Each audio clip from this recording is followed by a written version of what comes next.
কাঠের মিলে আগুন। বৃহস্পতিবার ভোর সকালে আগুন লাগে কাঠের মিলে। ঘটনায় চাঞ্চল্য ছড়ায় বালুরঘাট পুরসভার গোবিন্দপুর এলাকার একটি কাঠের মিলে।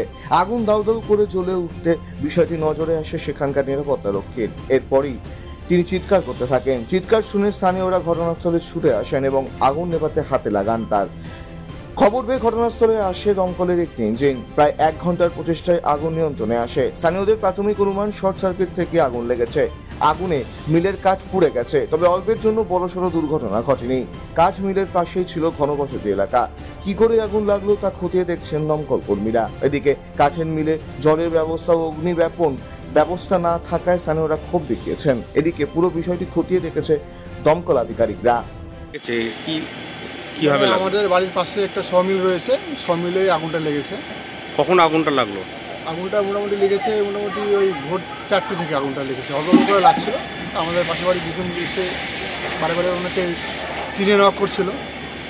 টিনে নক করার জন্য উনি একজনই ছিল।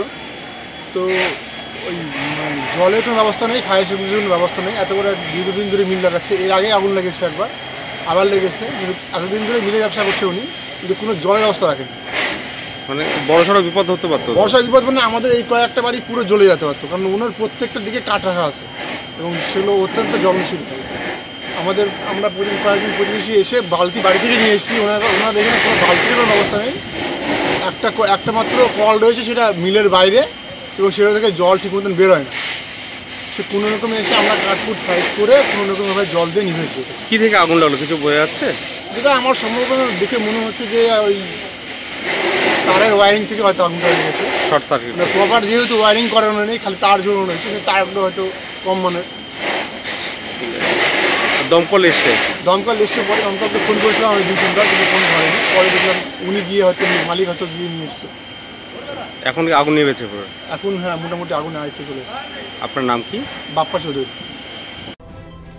বালুরঘাট থেকে মান্টি সিংয়ের রিপোর্ট, কুলিক নিউজ।